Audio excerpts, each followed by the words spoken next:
Buenas tardes. Hoy arrancamos con un nuevo tema que se llama gráficas de las funciones trigonométricas. Básicamente lo que se quiere conseguir con este nuevo tema es que ustedes grafiquen cada una de las 6 funciones trigonométricas que ustedes ya conocen. Para el día de hoy vamos a trabajar única y exclusivamente la función seno y la función coseno. Antes de arrancar con la explicación es importante que ustedes alisten el cuaderno de matemáticas, una hoja milimetrada tamaño oficio, no carta sino oficio, un curvígrafo, ¿sí? Ojalá de ese tamaño y listo. Básicamente eso es lo que se requiere y una regla. Antes de nosotros empezar a graficar la función seno, ¿sí? Que es la que yo les voy a explicar, ustedes deben hacer una tabla de esta forma, ¿sí? Aquí básicamente lo que vamos a hacer es tabular, ¿cierto? Hallando cada uno de los ángulos para la función seno, tomando dichos ángulos de 30 en 30 hasta llegar a 360. ¿Por qué vamos a trabajar únicamente ángulos de hasta 360? Porque la función seno y la función coseno son periódicas. ¿Qué quiere decir eso? Que cada 360 grados se va a repetir la misma gráfica. Entonces, lo primero que ustedes van a hacer es, como les decía hace un momento, tabular, es organizar esta tabla. Entonces, primero tenemos una columna donde ustedes van a escribir cada uno de los ángulos, arrancando desde el ángulo 0 hasta llegar al 360 de 30 en 30 como está ahí en la tabla. 150, 180, 210, 240 y en fin, hasta que lleguen a 360. Luego toman la calculadora y con la calculadora empiezan a hallar cada uno de estos ángulos. Obviamente oprimiendo la función indicada, que en este caso es la función seno. Entonces arrancamos seno de 0, da 0.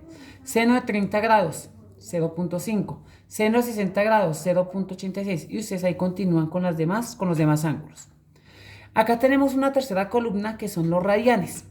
Nosotros a comienzo de año vimos, cuando arrancamos con el tema de ángulos, vimos cómo realizar conversiones en ambos sentidos. Me explico. Pasar de grados a radianes y pasar de radianes a grados. Para este tema es importante que ustedes dominen bien la conversión de ángulos que están en grados a radianes. Aquí por lo menos ya hay un ejemplo claro, ¿sí? Un ángulo de 30 grados equivale en radianes a un ángulo de pi sextos radianes. Repito, ustedes en el cuaderno ya tienen los procesos de cómo realizar cada una de esas conversiones. Después de que ustedes organicen toda esta tabla y ya hallen todos los valores y hagan todas las conversiones, ya pasamos a trabajar la gráfica.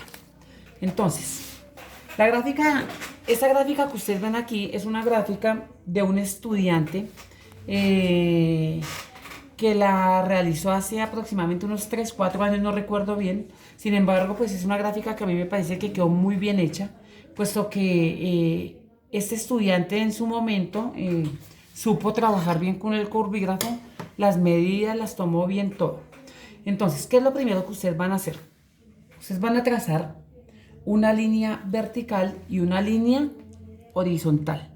Tengan en cuenta una cosa, que las hojas milimetradas tienen unas líneas que son un poco más gruesas que otras, ¿sí? Por ley, trabajando bien una hoja milimetrada, los ejes, el eje X y el eje Y, se debe trazar sobre las líneas gruesas que ustedes ven en la hoja, ¿sí? Más o menos traten ustedes de que esta línea o el eje X quede más o menos centrada, más o menos en la mitad de la hoja, ¿sí? Pero repito, tiene que quedar sobre una de las líneas gruesas. Acá tenemos el eje Y. Entonces, los ángulos los vamos a ubicar en el eje de la X. Entonces, 0, 30, 60, 90, 120, 150 hasta llegar a 360. Teniendo en cuenta una situación, que aquí ustedes el ángulo no me lo van a escribir en grados, sino el ángulo lo van a escribir en radianes. Es decir, que aquí no me van a colocar 30 grados, sino me van a colocar pi sobre 6. Y así lo van a hacer con cada uno de los ángulos. La función seno maneja una amplitud de 1. ¿Qué quiere decir eso? Que cuando ustedes saquen esta tabla, ¿cierto? El mayor valor que ustedes van a encontrar aquí es 1 y el menor valor va a ser -1. ¿Qué quiere decir eso? Que la gráfica va a ir desde 1 hasta -1. De ahí no se van a pasar. Entonces, cuando ustedes tengan la hoja milimetrada, cada cuadro, ojo lo que van a hacer. Entonces, arrancamos en 0, que es donde está el eje de la X. Arrancamos con 0.1, 0.2, 0.3, 0.4 hasta llegar a 1. Lo mismo hacia abajo, con la parte negativa del eje. Entonces, menos 0.1, menos 0.2, menos 0.3 hasta llegar a -1. Seguido de esto, ustedes van a empezar a ubicar cada una de estas parejas, ¿cierto? En el plano cartesiano. ¿Cómo los van a ubicar? Arranquemos con la primera pareja. Entonces, cuando el ángulo vale 0, la función de dicho ángulo vale 0. ¿Qué quiere decir eso? Que el primer puntico estaría ubicado aquí.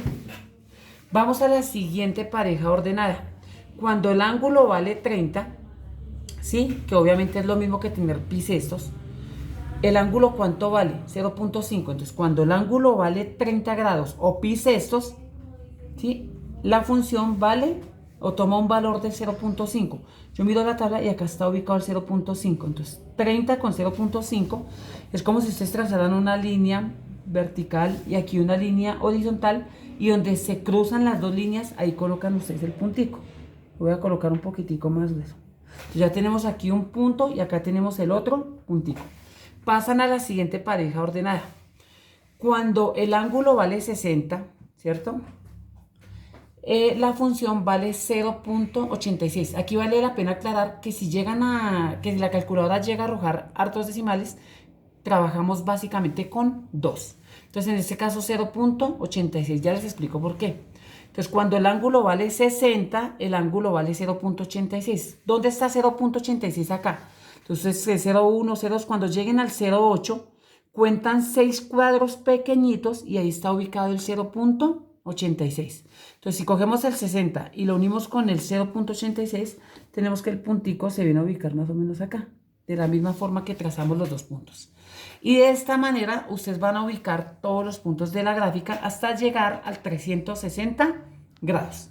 Después de que ustedes ubiquen todos los puntos, que ya tengan todos sus punticos ubicados en el plano cartesiano, ya viene el uso del curvígrafo. Seguramente muchos estudiantes es la primera vez que ven este aparato, ¿cierto? Esta herramienta de trabajo. Entonces, básicamente, ¿cómo se utiliza un curvígrafo? Ustedes van a tomar, como ustedes tienen una serie de puntos, entre más puntos ustedes alcancen a coger con el curvígrafo, mucho mejor. ¿Qué sugerencia hago aquí yo? Que por lo menos con un curvígrafo de este tamaño, nosotros alcanzamos a coger 1, 2 y 3 puntos. Vamos a mirar más o menos cómo. Yo empiezo a buscar y a trabajar el curvígrafo hasta que me dé cuenta que va a haber una partecita en la que efectivamente yo voy a alcanzar a agarrar los 3 puntos. Mira, que agarro uno, agarro el otro y agarro el otro. Tomamos el lápiz, que por favor tenga buena punta para que la gráfica quede bien hechecita, y unimos los 3 puntos, 1, 2 y 3. Con esa misma curvita, con esta misma parte con la que ustedes trabajaron, si ustedes le dan la vuelta al curvígrafo, les va a servir para los 3 puntos que están acá, que tienen la misma distancia. Entonces, 1, 2 y 3, y los pueden agarrar igual. Pasa lo mismo con los 3 puntos de acá y pasa lo mismo con los 3 puntos de acá, ¿sí? ¿Qué es lo más complicado de la gráfica? Posiblemente va a ser esta curva que está aquí, ¿sí? Pero generalmente para esa curva ustedes lo trabajan más o menos con esa parte del curvígrafo. Ustedes tienen que empezar a mirar. No pueden coger los 3 puntos de una porque es muy complicado. Entonces primero cogemos estos dos, ¿sí? Digamos que con esta partecita. Luego le dan el curvígrafo, la vuelta del curvígrafo, y con esa misma partecita cogen los otros dos de acá. Y así lo van haciendo con todos los punticos, con esta curva de aquí abajo también. Entonces, básicamente, eso es lo que ustedes van a trabajar en este taller. Ahora, tengamos en cuenta lo siguiente. Ojo con las distancias que están en esta hoja. Miren, la gráfica ya está hecha, ¿sí? Lo único que ustedes tienen que hacer es organizar bien la tabla, ubicar bien los puntos y trabajar bien con el curvígrafo. Esa gráfica que ustedes ven aquí es la gráfica de la función seno. Para la gráfica de la función coseno, que maneja la misma amplitud, ustedes van a dejar los mismos números en el eje Y, los mismos números en el eje X, ¿cierto? Repito, no trabajan grados sino radianes hasta que lleguen a 360 grados y hacen la misma tabla, ¿sí? Pero ya no lo van a hacer con la función seno, sino lo van a trabajar con la función coseno. Obviamente ya no tienen que volver a hacer las conversiones puesto que ya las tienen hechas de la primera tabla, ¿sí? Hacen lo mismo, obviamente no va a quedar la gráfica igual a esta porque esta solamente, ¿cierto? Es de la función seno, la función coseno ya va a tener otra forma que ustedes se van a dar cuenta cuando la grafiquen. Igual con cualquier situación que ustedes tengan, ya saben que por los grupos de WhatsApp con mucho gusto me pueden preguntar y ahí estaré dispuesto a colaborarles. Que estén muy bien.